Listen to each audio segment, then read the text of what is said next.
it's the busiest we've had so far. So hopefully everyone's up for building. We'll see.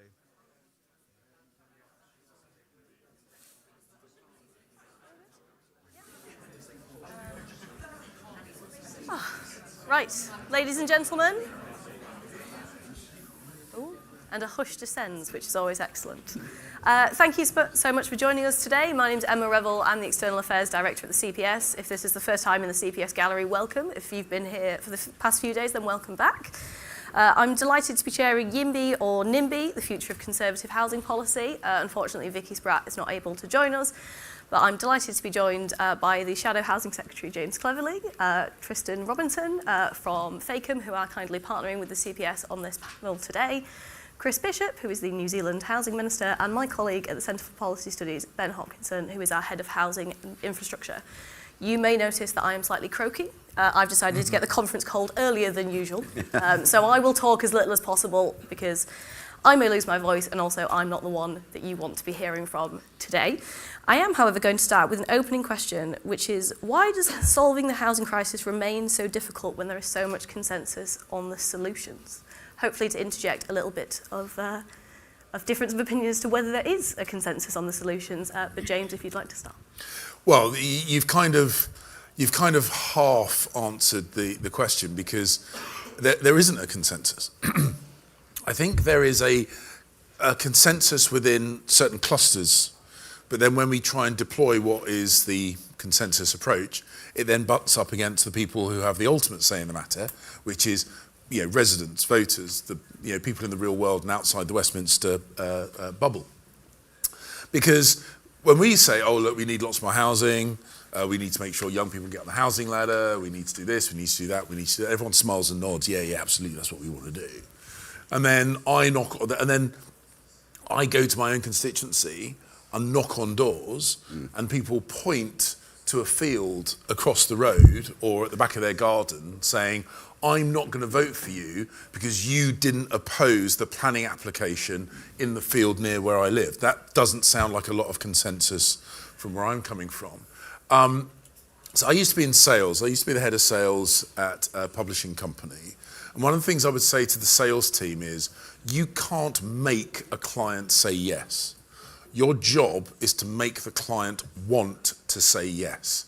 And this is how we turn people from NIMBYs to YIMBYs. We can't force it on them. We can't ram it down their throats. We have got to look at ways of making people want to say yes. And frankly, things like SIL, Section 106 agreements, it's not doing it. There's too much of a disconnect. I'm not going to try and dominate the whole conversation with my extended answer to this, but ultimately, we are not going to do it by ramming this stuff down people's throats. We need to give them a reason to say yes to homes near where they currently live, rather than what is at the moment the logical response, which is to say, I'm losing something I value, therefore I'm going to say no to losing that. Thank you. Tristan? Thank you very much, and thank you very much to the CPS for convening today. I think just taking a step back, I think we should remind ourselves of why this is important. I think Chris and I were just saying actually, the fundamental conservative tenet is that you work hard, you do the right thing, you'll be able to afford a home of your own, you'll be able to start a family, get a good job and have better life chances. That's the, dare I say, the Thatcherite capitalist dream, if we can put it like that. But how can we expect people to be capitalists if they don't have any capital? And if people aren't getting a safe and secure home, then they're not going to be capitalists, or they're not going to feel those benefits. And I think that's really the problem, because following on from what James was saying, people don't see what's in it for them, and people don't believe that the houses are for people like them or people that they see in their groups. And if I look at as recently as 2019, I believe, low-cost market housing was specifically excluded from the definition of affordable housing. And that's really important, because when I was a local councillor, I spent a bit of time as Cabinet Member for Housing on a local authority. When you knock on people's doors and you say to them what do you want, and what are the problems, and after they finish shouting at you about something or other, you find out very quickly that they've got a child who's 28 and a child who's 25 living at home in the upstairs bedroom, and they desperately want to buy a home of their own. And they say, what we really need is more affordable housing, and we heard that the development down the road is going to have affordable housing. And at that point, I'd sort of take a deep breath and explain very earnestly that actually when we talk about affordable housing, we're talking about council homes, social rent, affordable rent, which you've got to be on a housing waiting list for, or you've got shared ownership, which is a good product and it's right for some people, but not right for everybody. So actually this aspirational dream of wanting to buy a home of your own at a price that is affordable didn't qualify in affordable housing terms and still doesn't in the vast majority of councils and local plans. So we're not actually solving the problem. If you talk to 90% of people about what they want to see from a house that they can afford or people that they know can afford, we're not actually solving the problem. And I think that leads to a breakdown in trust. Furthermore, you've got exactly what James was saying about people see when we as house builders march merrily around the countryside and tarmac over everything, as we're accused of doing from time to time, they don't see the benefit of it all the time, because we give an amount of money to a local authority or an NHS trust to do something with that money. That takes time to come through the system. And I think, frankly, we as an industry need to do better at building more ourselves and making sure that actually, rather than giving a financial contribution for a school, let's just build the school. Rather than giving a financial contribution for road improvements, let's do the road improvements. Yes, it might cost a bit more money in the interim, but actually, if you can deliver those benefits early on in the development process, one, the neighbouring residents become more on board with the process, and two, the people who move in see the benefits, and you can start to realise some of that benefit through the sales value. So there can be a bit of a quid pro quo there. I think that's really important. One of the other reasons I think that we do have a crisis that's very difficult to solve is the biggest challenge is getting people on the ladder. Once people are on the ladder, there are still challenges, of course, but moving up the ladder is much easier. But the types of homes that in the 70s and 80s first-time buyers would buy, dare I say, the two-bedroom Barratt house that was very popular in the 80s, the link detached houses that people will have seen, those are actually unlawful to build now through planning regulations. For the right reasons, lots of planning regulations have come into play in the country, minimum space standards, minimum garden sizes, etc. But it's evolved to a point where we've created a product which is bigger, which is good, but people can't actually afford it. And I think we need to look at that and look at what are the types of homes that we're building and how are we building them to make sure that people can take that first step onto the ladder. Chris, New Zealand has actually had a lot of success in this area. How did you build the consensus around house building? Yeah, well, I think, firstly, thanks to the CPS for having me here. It's wonderful to be here. I think the starting point for all of this stuff has to be good public policy, okay? So you've got to start with the fundamentals, which is, why is it so expensive to build? It's fundamentally the planning system and an infrastructure funding system that isn't responsive enough or flexible enough to the needs of a planning system. And you've got to tackle the housing crisis at its root cause. And actually there is, amongst elite policy circles, there is a consensus. Planning, infrastructure, enabling communities to share in the benefits of growth. But how do you translate that into the real world? The challenge with the political economy of housing is it's a bit like free trade. 98% of economists would say to you, free trade is good, it lowers costs, it drives productivity, it leads to growth.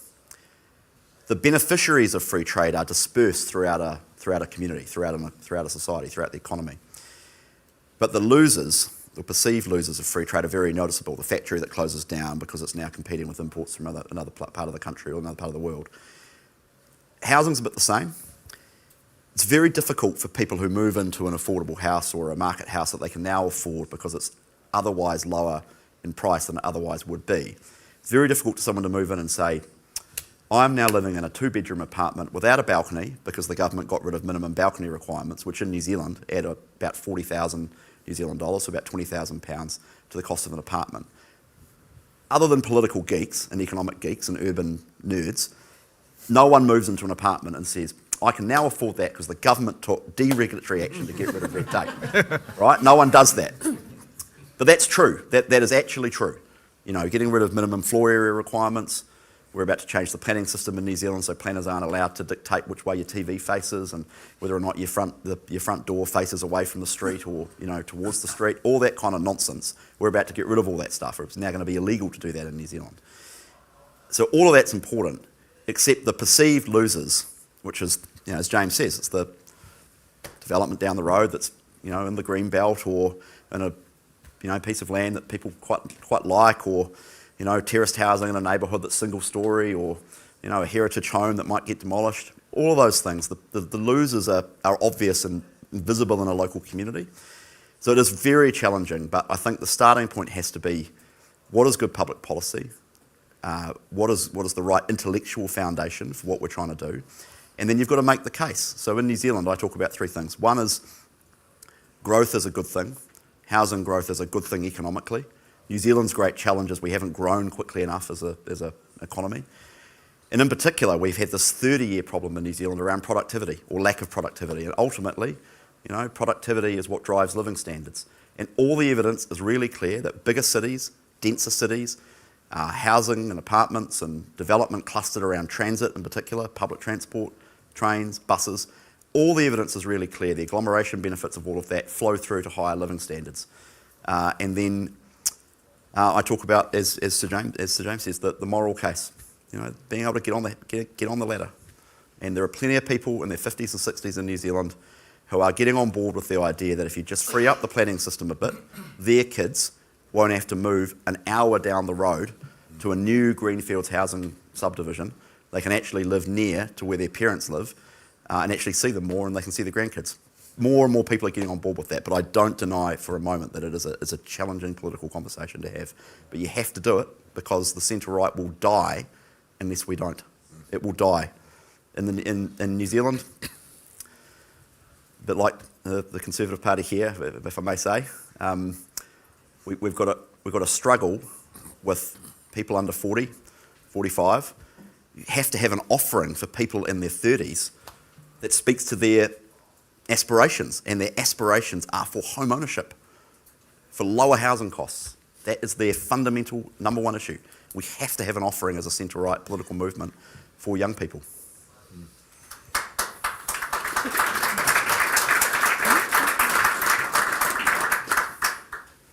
So I'm not sure how much consensus exists. I think everyone agrees that supply is an issue. Well, maybe not even everyone agrees supply is an issue. But I think if you ask housing experts, the one change they'd like to see is zoning. So that's a rules-based system based on geographic zones. But if you ask housing campaigners in America, which has zoning for the most part, what they need to change, they point to housing targets, which the UK has. So Britain already has kind of a form of almost proto-zoning, which is the Greenbelt. And you have to say the Greenbelt is not delivering homes. So, and the same is true of strategic industrial locations in London, which are reserved for industry, even if they're very well connected and could be used for homes. So what really matters isn't necessarily zoning, but it's getting the rules around zoning right. So I think everyone says that they're, for housing, except. So they're for housing, except it can't lead to a loss of industrial land, or it can't lead to loss of greenbelt, or it can't be too tall, or it can't affect nitrates in the water, or it has to be genuinely affordable. To take a particularly extreme example, everyone wants housing, but it can't be unsafe with only one staircase. So the government's own impact assessment on the second staircase rule found that for buildings between 18 and 50 metres, it would add £1.8 billion in costs, and it wouldn't save even a single life over 60 years. So to say yes to housing, I think often means saying no to interest groups and to the loudest voices. So it's no second staircases for medium-rise buildings, no nutrient neutrality rules, no strategic industrial land zoning in London, no dual aspect rules, no high affordability quotas, etc., etc. But I'd like to end on kind of one slightly more optimistic tone, which is there are kind of a couple of very positive suggestions of policies that could boost house building and generally are win-win. So you don't necessarily have these kind of very large vocal minorities against it. So one is estate regeneration. So lots of housing estates built in the 1950s and 60s, I'm sure you can kind of picture them in your mind. They're slightly falling apart. They're in quite bad condition. But they're also quite low density. So even like one tower in a park, the park's not really well used. Certainly the green space around towers aren't well used. You could easily turn that into a kind of mid-rise, 6-story housing development. Looks a lot nicer. It's a lot more amenable. And it's a real win-win because the existing tenants get new, nicer, larger flats. And it's funded through the sale of private flats. So one thing you could do is if residents of a state vote for regeneration in a ballot, it should be allowed to go through the planning system. And that would encourage them to build more densely, because that means that they get more of the uplift. So that it would in turn result in kind of nicer flats for themselves, and maybe even some of the profit that's generated.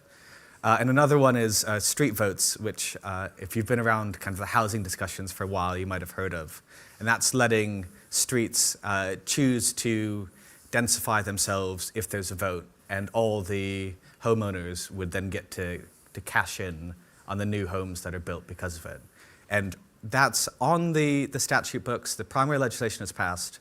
All the housing secretary has to do is pass a little bit of enabling secondary legislation, and that could go ahead.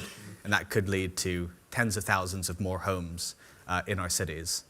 So the ultimate lesson is you have to be bold and make the case that housing is good, and that these kind of very nice sounding restrictions, which add up to destroy the viability of homes, they need to be turned down. So it's the second staircase rules, the high affordability quotas. You need to push back and say, actually, these are what's led to London only starting 4,000 homes last year, which is a national disgrace, and we need to up the pressure on that. Mm. James, you said at the start you have to make people want to say yes, but Ben says you also need to, whether it's vested interest, civil servants, sometimes local NIMBYs, which may well be Conservative voters, they may even be activists or councillors, you sometimes do have to say no. Well, the point is, you need to make enemies into allies. And we've already, various of us have touched upon some of the things that can make it happen. So one of the, and I make a joke, I'm probably going to get in all kinds of trouble for saying this, but I'm used to that. So I'm half African, my mother's from Sierra Leone. And in Africa, they use a different word when they talk about 106 agreements. They call it bribery. Because basically, what a Section 106 agreement is some money to make people say yes who would otherwise say no. Okay, and as I say, in Africa there is a word for that. But the point is, it's not even very good at that, because the people who are getting the money are not the people you're trying to get to say yes. And we've discovered it gets lost into the system and that kind of stuff. So if you actually make it so the people are losing something, if your view of the golf course, which you paid for when you bought your house, is going to disappear, you have lost something tangible, something which you have paid for. And if that can be offset, at least in parts, by something else, a new extension to the primary school, a bypass, something that you actually value. You're losing something you value, but you're gaining something else that you value. And that then gives you an incentive perhaps to say yes. That's how we turn no's into yeses. The other classic one, and I get this a lot in my constituency, because of the financial burden that the regulations have imposed on builders, they are massively disincentivized and sometimes just not allowed to build the kind of houses that local people can move into. So I get a village with a proposal to build a couple of hundred houses, or quite a few hundred houses on the edge of the village. The villagers say to me, I want you to say no, because my kids will never be able to afford those houses. And they are right. And so I get a picturesque Essex village with a couple of hundred new homes, which are all bought by retirees, which doesn't help the primary school with its head count, which means the primary school is still getting squeezed for money. They are people not from the local area, typically people coming in from London. They've cashed out in London. They're buying a big house in North Essex. And the current villagers don't feel that these people are going to contribute to the village. They're going to commute into London. They're never going to see it. They're going to come home late. They're not going to go to the church hall. They're not going to do any of the things that the people in the village value. And they're typically right, because their kids are priced out of the market. So if I want them to say yes to those houses instead of no to those houses, I want to be able to say, and this is one of the things that we're looking at, I want to be able to say, I will make sure that your kids, and therefore your grandchildren, have got a credible chance of being able to afford those homes. So as you get older, you will still be able to see your family, and they may well be able to help with you, which, by the way, will perhaps reduce the demand for adult social care in the area, because families were designed biologically. Families exist to help older members of the family. Otherwise, we would do what gazelles do, which is be born, eat grass, and run away. But that's not how humans work. We exist to be a multi-generational animal, and yet we've got housing policy which fragments that multi-generational thing, and therefore old people fall on the state to be looked after in elder years. And I made a joke about my African family. My African family think that old people going into homes is as weird as parents putting their children into orphanages. Like, that's literally what families are for. But we make it increasingly difficult. And I think we could solve two challenges at the same time by having families stay physically closer together. In policy terms, what does that look like, though? How do you ensure that the homes that are built are for locals and affordable for locals? Well, we've just heard, one thing, and again, I mean, please don't write this up as hard a Conservative Party policy, because we're pricing up everything, because the one thing that we're going to do different to the other political parties going to the next general election is show the workings out. We're going to show the receipts of every single commitment that we make, and until we can balance the books, we're not going to make it hard policy. But we see in so many areas, particularly in cities, but not exclusively so, we're now seeing this also in rural areas, the only people that can move into houses are either the very wealthy or the comparatively poor. And we are squeezing out the people who are just on average kind of income. An average income should be enough to buy a house. And if it isn't, we should do something about it. And at the moment, if you're on benefits, you can get given a house. If you're way above average income, you can buy a house. But people on, or even on twice, or even on 3 times, or even on 4 times the average salary, in massive chunks of the country, cannot buy a house through income. And in London, I said yesterday, in London, the average house price is 15 times the average income. And I'm old enough to know, I'm old enough to remember when a mortgage offer was 3 times single income or 3.5 times joint income. You cannot buy in the southeast of England out of income. And that is wrong. We've got to recognise that has got to change. Chris, did you want to come in? Or? Yeah, I mean, 15 to 1, I mean, it's extraordinary. I mean, in New Zealand between 2000 and 2022, average house prices rose 256%, fastest house price growth in the OECD, which is extraordinary. So the average house in New Zealand is about 10 to 1. It's not 15, but that's just morally indefensible, right? For anyone to defend, like, it's fine if you own a house, you're sitting on these capital gains, but it's utterly intellectually indefensible for anyone else, particularly parties of the centre-right. So my own view of it is, and this is a purist view, but I think it's borne out by practical experience in Auckland, where we've done quite a lot of things already where average house prices have fallen. If you get the planning system right, the market will build the houses that people want. So the problem at a fundamental level is planning. In New Zealand and in the UK, from what I know about it, is a stultified planning system that doesn't let the market supply the types of houses that people want. And that will differ in different parts of the country, in different cities, depending on market demand, depending on demographics, age profiles. And my whole thing is we just need housing choice. So we need more retirement villages, we need more terraced houses, we need more one-bedroom units, we need more small flats, we need more 3 and 4 bedroom houses, we need more medium density houses, we need urban regeneration, we need to knock down old council units and put five houses on when there was one before. We just need housing choice. And that's what we don't have at the moment, and that's what leads to the unaffordability and leads to people living in terrible housing situations. So for me, it's all about planning, and that's why our government in New Zealand is revolutionising our planning system by, we're changing the number of zones. So New Zealand has 1,175 different zones across the country. Christchurch City has 275 different zones. They have 8 different types of zones for parks, which is insane. So we're about to publish a bill which reduces down the number of zones. Japan has 13 zones in its entire country.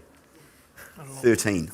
They have an industrial zone, a commercial zone, high density zone, medium density, low density, and the rules everywhere in Japan are the same, no matter where you are in the country, as long as the zone, the zone dictates what you can and can't build. So Japan has 13. We have 1,175. We're not gonna get to 13, but I reckon somewhere around 40 to 50 would be pretty good. And that sets the rules of the game. So it reduces the discretion away, so that you know that if you go into a particular type of zone in a particular type of part of the city, it's a permitted baseline of activity that doesn't depend on some council planner deciding what you can and can't build.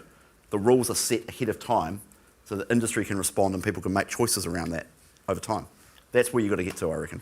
I think the issue around types of housing is really important. I think for too long the industry has built a particular type of home that is fine in principle and possibly drives a number, it's easier to get through planning, etc. Traditionally, you'll see lots of 3 and 4 bedroom houses on a development. That attracts traditionally young-ish families, sort of 30s and 40s. That's fine. But actually, if we take James's quintessential Essex villages, actually, where's the space for bungalows? And we talk about this a lot. Your main objectors in a village, sorry, I'm going to be terribly pejorative now. Your main objectors in a village are traditionally of an age where a bungalow is possibly quite attractive. Okay? Being able to live in the village where they have lived for a number of years, they've got their social circles, they go to the flower club, they've got the, sorry, We've all been there. I've been to too many public consultations with those type of objectives. These are our voters. It's all good. It's all good. It works for us. We know them well. They've got their social circles, etc. If you can build them a bungalow in that village that they can move into, which then frees up their family house that they're rattling round in, with 4 or 5 bedrooms, that actually frees up a family house to support the local school, etc., etc. So it is about types of houses, your 1-bedroom, your 2-bedroom apartments, your small 2-bedroom houses to get people on the ladder, right the way through to bungalows, I think is really important. On the affordability, it was interesting. I had a conversation with my grandparents. They bought their first house in 1960, and they bought a 3-bed, end-of-terrace house in a nice part of the southeast, and that was 3 times my granddad's salary. He was an airman. He wasn't an officer. My parents, 15 years later, 1985, bought a 3-bed, end-of-terrace house in a nice part of the southeast. 3 times dad's salary, 1.5 times my mum's. For me and my wife to buy a 3-bed, end-of-terrace house in a nice part of the southeast, 5 times both of our salaries. That's the difference. Basically the same house. Obviously it wasn't, but basically the same product. That's the change. I think there is a lot more that we can do to help young people get on the ladder. We need to do supply side reform because fundamentally otherwise you're always talking about, we talked about this at a panel that I was on yesterday actually, all the other parties talk about we have a pie, here's all the ways that we can divide it up differently. The space for the centre right and the space for the Conservative Party is we need to grow the pie. We need everyone to be better off. If we're always talking about allocation of social housing, allocation of affordable housing and not increasing supply, we're never going to win this argument. You've got to increase supply. You've got to improve people's chances to get a house that they want. That's really important. But then we need to look at methods by which young people can get onto the ladder. The authority that I was a part of, we trialled a scheme where we took unspent developer Section 106 contributions, and I will call them 106 contributions. We took unspent 106 contributions for affordable housing for young people under the age of 35 who earned under a threshold. They could borrow £30,000 interest-free for 5 years from the local authority. That money would then go back into the local authority and be recycled into the scheme or further affordable housing schemes. But what we were trying to solve there is it's all right for me. I went and got a decent job in London and managed to buy a house for my wife. It's still hard, but we managed to do it. The guys that I went to school with, bloke's a mechanic earning 25 grand a year, lady's a hairdresser earning 20 grand a year. I'm being terribly pejorative. That's £45,000 a year, nice nuclear family, times by 4.5 times salary, doesn't quite get you there. They might have got £10,000 in savings if they've worked really hard. Parents might be able to help a little bit with a couple of £1,000s. If the council can give them £30,000 to help them get on the ladder, they can pay it back over 5 years at a low rate of interest. You got them on the ladder. And that's the key, getting them on the ladder. I had a similarly depressing conversation with my mum when I bought my house last year. I asked her how much her mortgage was, by which I meant sort of a monthly payment. I didn't mean the whole thing. And she said 40-something thousand pounds, and that was the whole amount that my parents paid for their house in their 80s. And that was less than my deposit. Obviously, we've had inflation, but that was quite a sobering moment. A question, I'm going to start with Ben and then Tristan, and then James can decide if he wants to answer or not. When Labour came into government, they went big on house building. They made it a really big part of their first weeks, first hours in government. And a lot of people were inclined to hear them out and go, well, that's great, we do need house building. 18 months in, do you think Labour have had any successes on house building? We'll start with Ben. I mean, I think it's right to say that they will deliver more homes than otherwise would have happened. Certainly the changes to the National Planning Policy Framework will deliver several tens of thousands of more homes a year. Will they hit the 1.5 million home target? I don't think I know any house builder who says, yes, they're definitely going to hit it. So fundamentally, the UK has a massive housing shortage. I've compared it with other similar Western European countries, and it's 6.5 million homes. So Labour's 1.5 million home target, it's a good start. They haven't done the kind of changes that they need to do to hit it. And even then, it's maybe a quarter of the ultimate number of homes that we need to build in the UK. So if we had just matched France's building rate since 1980, we would have built 3 million more homes. So it is completely possible. There's no kind of law of physics that says that you can't build 300,000 homes a year. It is just the planning system and the way that we get consents in the UK. Tristan, any improvements? I think what Labour did when they came in on planning reform was good. I think, frankly, what we saw, and I say this as a card-carrying Conservative former councillor, what happened towards the tail end of the last government on housing targets, etc., was the wrong way to go. And I think privately, speaking to a number of ministers, etc., I haven't actually had this conversation with James, so I don't want to put him on the spot, but I've certainly had this conversation with a number of other people who were ministers at the time. Actually, what Labour have done is put us back on a level playing field. Reinstatement of housing targets, changes to the MPPF, I think were required. Clearly there are always things that people think could be slightly different, but I think in the long term, it will do the industry a lot of good, and it will result in time in more homes being built. The challenge, as always, is the time it takes. Government changes planning legislation at a national level. That takes 5 years to get into a council local plan. Developer takes a couple of years to put a planning application together under that new local plan, and then a couple of years to start building the houses after that. I've slightly elongated the process for effect, but you get where I'm coming from. So it does take time to come through the process. So I think that is a challenge.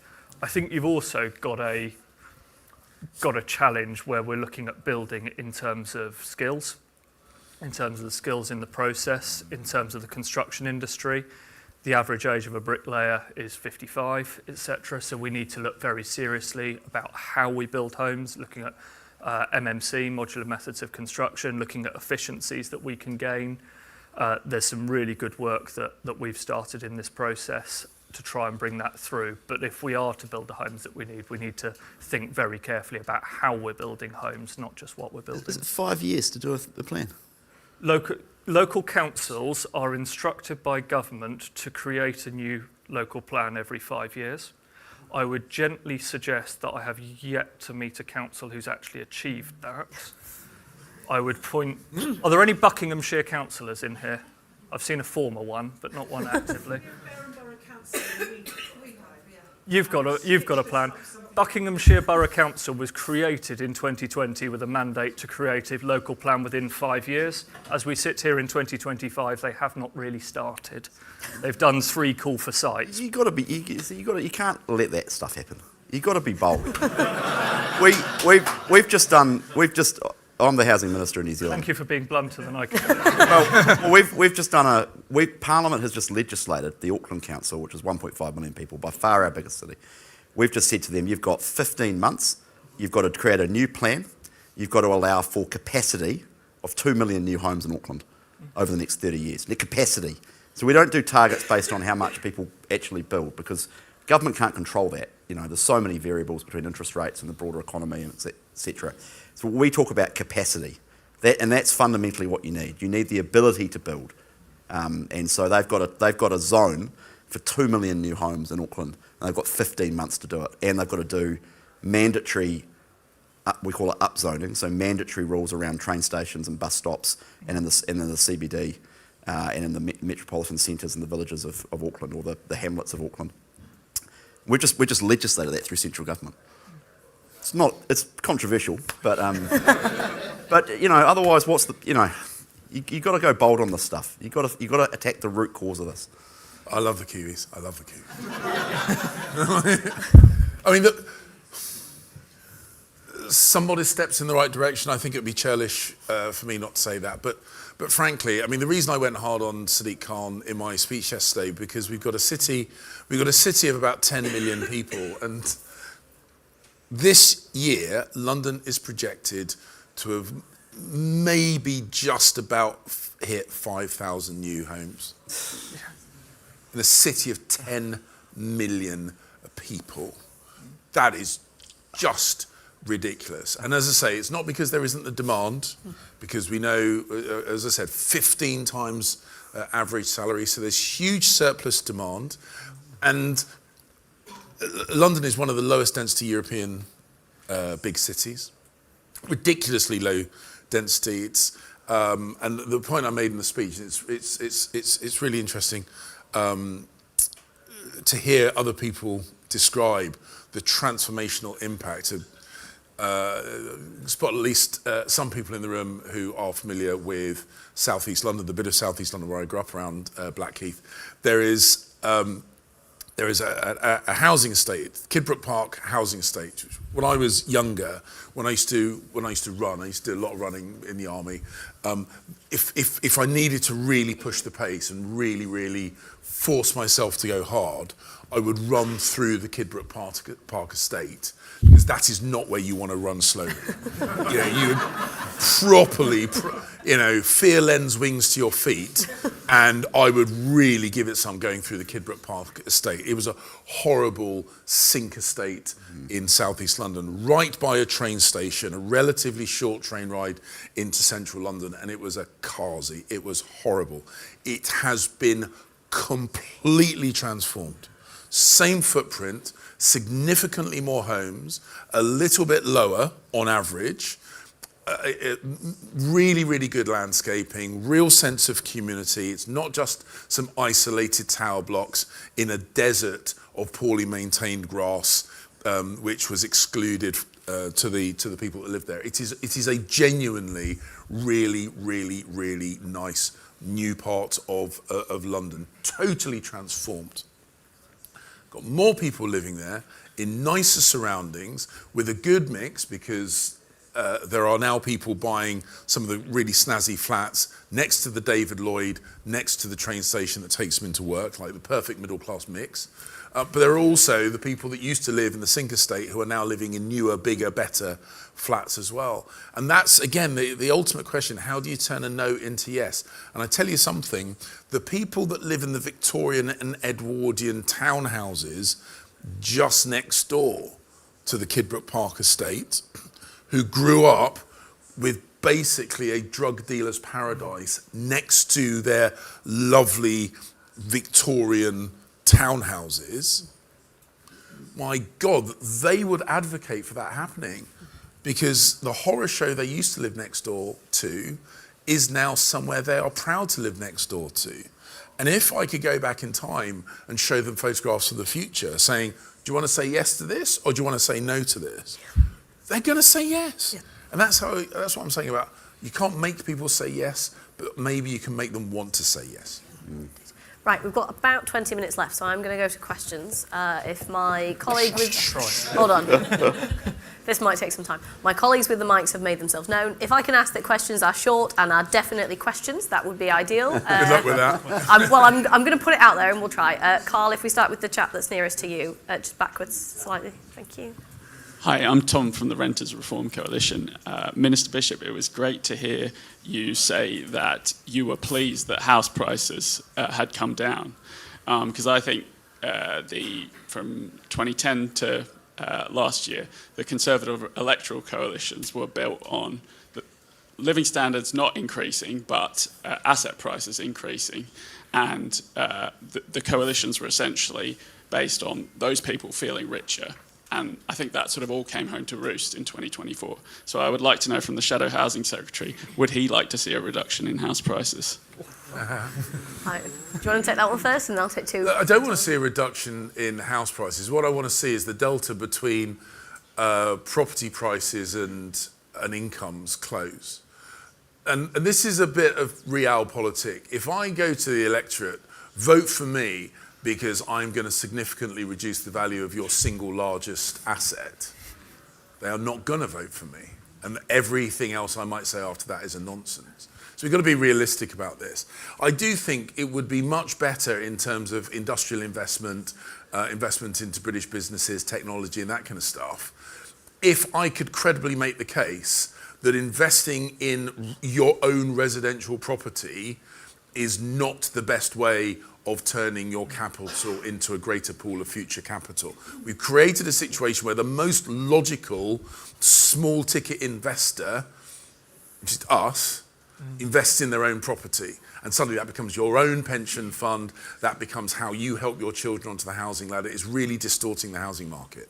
If we say homes are for living in and protecting your capital rather than accumulating capital, and actually stocks and shares and bonds and various other, that's a better way of making money from your money, then actually I think would have a much, much, much healthier. And the final point actually on renting, I'm really glad that you're here. The Labour Party's attack on the private rented sector is totally counterproductive. It is a really important part of the market, and it's the vilification of landlords, I think, is deeply counterproductive. And I think breaking the private rental market will be something that they will regret doing. Okay. Right. From Oliver in the middle and then the guy in the row in front. Nice one. I have a slightly different approach to Sir James on bribery. In that I think that bribery can work in this circumstance. Let me give you two examples and get your views. As long as you change the name of it, that's the point. No, you've coined it as bribery. I think that name is sticking now. So the first is, I guess, the government side. We spend £30 billion as a government every year on housing subsidies, whether it be benefits or affordable housing programmes, and we spend 1% of that on the new homes bonus, which is supposed to align the incentives between national government and local government to incentivise them to say yes. That is pathetic. No council in the country bases its decisions on that. Is it not time to redesign that and increase it if we do think that's a mechanism that makes sense? And second, then in terms of the changes that were made, yeah, there were some promises as to higher targets and more house building, but none of that's going to come to fruition if 50% of every single development has to be given away by the developer to the housing associations or to the local councils in affordable housing. So is it not an ability of us and a responsibility of us to say that will be scrapped if we're back into government next time? And the guy in the row in front. I'll follow. Just stick your hand up again, sorry. There you go. Thank you. Kevin Lee, barrister at Thomas More Chambers, who specialises in planning. So, given that everybody agrees planning is the problem, or rather the system is the problem, and given the delays, does Sir James agree that what we really need to do is deal with the stakeholders? There are so many people who have their little interest, which is important to them, and it's your point about making people want. Is there a desire, a political desire, to tackle the way Britain goes about doing everything, where we sit round, debate it for years, we know what needs to be done, and by the time we do it, it's probably too late, doubled in price, and may not even be needed? Is there some way we can say, this is what we need, we are going to get there in a straight line, we'll deal with sensible issues, but we've got to stop the debate. The planning is full of debate, and as someone who earns a living from attending planning inquiries and dealing with all the third parties and the political members, the councillors, dealing with things because their residents object, it's a good way to earn a living, it's not a good way to run a country. Yeah. Right. Tristan is desperate to go first. No, I was just going to give you a slightly hideous example. We, as a developer, had a development in the Greenbelt in Surrey. I won't name the authority, but it was Lib Dem run. We spoke to the local community, 200 homes, allocation in the local plan. What would you like? We'd like a doctor's surgery, please. Okay, seems reasonable. Speak to the local council. District council said, yep, great idea. Crack on, doctor's surgery. Speak to the county council. Great idea, crack on, doctor's surgery.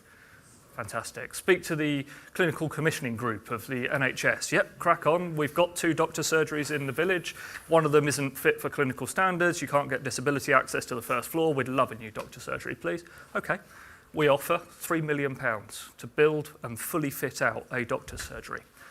The CCG then changed to the ICB, which is very exciting, the Integrated Care Board, who said, yep, a GP surgery is definitely required. So we put in a planning application with community support for a GP surgery. Guess who objects? The GPs. Because the GPs own their building. Exactly. And they receive more money in rent from the junior doctors than they do through clinical practice. So the net result of that is the ICB wrote back, Dear Thacombe Homes, thank you very much, and I'm not making this up, Dear Thacombe Homes, thank you very much for your offer for £3 million worth of doctor surgery. We would like you to make a financial contribution of £198,000, please, to GP provision in the area. That was what we did. And then when I go back to the community and try and explain that, they think I'm being evasive. I can't blame them. But that just shows, to the gentleman's point, about what we need to get right in this, in that the system doesn't allow us to deliver the outcomes to bring people with us and to turn no's into yeses. We need to change that, because otherwise we're going to be fighting a losing battle forever. The point that Ollie was making, I think is a really, really interesting point about tax base. Theoretically, if you get more people coming into your local government tax base, the local council should be significantly better off. That would be the normal assessment of the universe. And yet, we've managed to create a situation where that just, in practical purposes, doesn't really exist. So suddenly, you have all these moral hazards scattered all around the place, which we find out where all the little incentives to say no accumulate and stop stuff happening. And the doctor's surgery is a classic one. And it is the distortion that happens when property price inflation outstrips other investment types. Yeah. And when GPs basically regard the physical GP surgery, which is often a large converted Victorian or Edwardian house, as basically a big money asset. And in the old days, what used to happen a lot is GPs had a buy-in. So they would buy their way into a job, because what they would do is buy a share of the property. They would sell it, basically, retiring GPs would sell their share of the property and that would be a big chunk of their retirement fund, and the UGPs would buy their way in. And it was just it's bonkers. I mean, buying a job, it's like the old purchase of commissions in the Napoleonic era British Army. It's just, but that's still happening, which is absolutely bonkers. But yeah, we do need to find a way of, and again, with local councillors, why would local councillors say yes to something if it gets them unelected and it doesn't even bring any council tax money? And again, we've got to align incentives with desired outcomes. So, sorry to bang on about this, but it is all, at the end of the day, fundamentally about planning. So I'm very unpopular with the planners in New Zealand. I went and spoke to the New Zealand Planning Institute the other day, and I said, my goal is to put half of you out of work. Because it is fundamentally about that. I can tell you a little story. There's a townhouse developer, a bit like you guys, in Christchurch, went to the local council, said, you know, here's our house design, etc. Said, oh, that's great. In Christchurch, we pride ourselves on a sense of neighbourliness. So we need you to put the front door facing the street because we want people out and about on the local street and all the rest of it. I said, fine, we'll do that. Got consent for that. That took a year, by the way, to get consent just to build a house. Same council, different planner, same company, went there. Now listen, don't like your house design. Christchurchians regard themselves as having a sense of privacy. We need seclusion. Your front door needs to face away from the street. We don't want people mixing and mingling in the street. Had to completely redesign the house. Same council, different planners. So this is what happens when you get discretion layered through the system, right? Where the incentive is to add cost and bureaucracy and time and complexity, and all of that drives cost. It's fundamentally why everything's so expensive, so hard to do things. Time and money. So, you know, at the end of the day, it is all about planning. And then you've got to change the incentives. I think James is right. So we're about to do a thing in New Zealand where we're going to basically do it on building activity, but for the building activity that happens in a local authority area, some money gets remitted to the council to spend on whatever they like. So that you are tying having the building activity and having growth in the area to seeing some economic upside for the local council to spend on parks or whatever they decide to spend it on. So we're about to do that. I think it will make a difference on the margins. Ben, did you want to come in on the affordable housing? Sure. So the UK has one of the highest percentage of affordable housing in the OECD. And yet we have one of the lowest homes per capita. Our housing is not affordable in the UK, and it's not because we have too few affordable homes. It's because we have too few homes in general. Bingo. And the high affordability requirements have a chilling effect on new development. So there's one... it's a tax on new housing. Yeah, exactly. They'll just call it what it is. Affordable home requirements are, this is unpopular to say because everyone loves the idea of affordable homes, but they are a tax on new houses. That is actually the economic reality. And people actually need to be upfront about that. The more you layer on, the more you add to the cost of housing.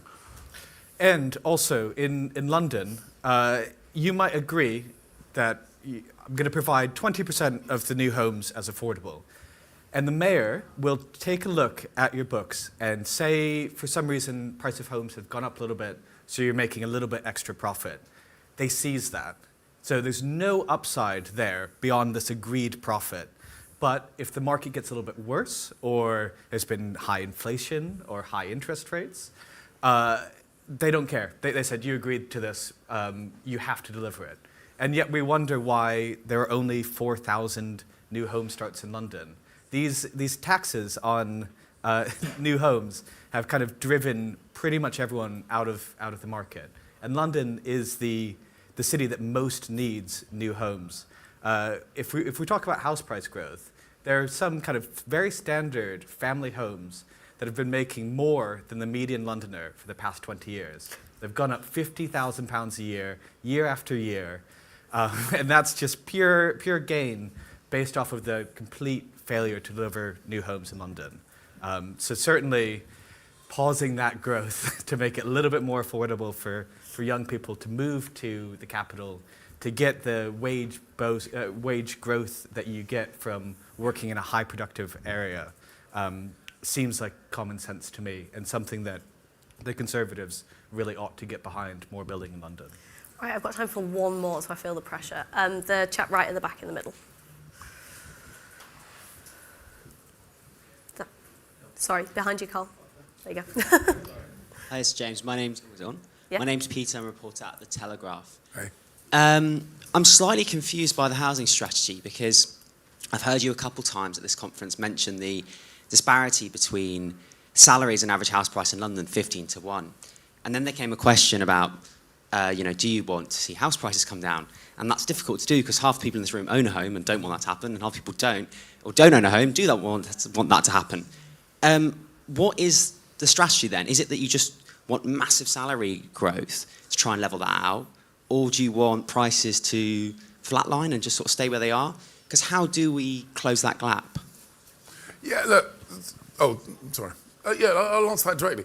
So I don't want to trigger a collapse in property prices. I do want wage growth. I don't think there's any Conservative that should be embarrassed about saying, I want wage growth. I also think, so again, like three legs to this particular stool. I don't want to trigger a property price collapse because that actually has a whole load of perverse incentives and is very, very bad. I do want wage growth, and I want the gulf between wages and prices to close. Now, the obvious way of balancing the 3 points of that equation is by seeing property prices stabilise rather than continuing to accelerate. I don't want to take money off of people who have made a logical choice about investing in their own properties. But what I also, this is so very important, when you look at residential property, when you look at your own residential property as an investment vehicle, you are investing in an inherently unproductive type. If you were to use any spare financial capacity you had to buy stocks and shares, or maybe do a little bit of angel investing, or dabble with the AIM market, or whatever it might be, you are more likely to be investing. It might be small sums on the grand scheme of things, but the accumulated impact could be quite significant. You are much more likely to be investing in more productive investment vehicles rather than your own residential property. But at the moment, what Ben was just saying, if a 2-up, 2-down terraced house in Hither Green, which is where I grew up, is earning more money than any of the earners in that property, then there's something wrong. And what we should be able to, what we should do is to say, for families, we should create an environment where homes are for living in, investment vehicles are for investing in, and we're not mistaking one for the other. Can I just say, James is making a profoundly important point, which is Jacinda Ardern, who I don't necessarily agree with on many things, but she famously said about New Zealand, we're basically a housing market with an economy tacked on, which is to say that New Zealanders were obsessed for 30 years about just pumping every spare dollar they had into their own property or investment properties. That is just fundamentally unproductive and is the source of so many of our productivity woes. Every dollar that is not just directed at doing up a house and buying a rental property, and that goes into shares or starting technology businesses or funding technology businesses or any of the high growth, actually productive parts of the economy, is really, really important. It's a really profound and important insight, and it does represent actually quite a... It is challenging for parties of the centre-right on one level, but it is really important, and it will, over time, if you get that right in a policy sense, drive quite a significant transformation of the UK economy in a good way. I'm very sorry for all the questions we didn't get to. We could easily keep going for another hour, but that would very much annoy the guests on our next panel, which is how Britain can get its energy bills down, with Ben Houchin. Well, that'll do. Yes. Also very... Another nice punchy topic to follow up with this one. Ben Houchin is among the panellists on that, if you'd like to stick around. But in the meantime, if you would join me in thanking Thacum for partnering and us. I'm not. It's different. Thank you very much, Chris. Thank you very much.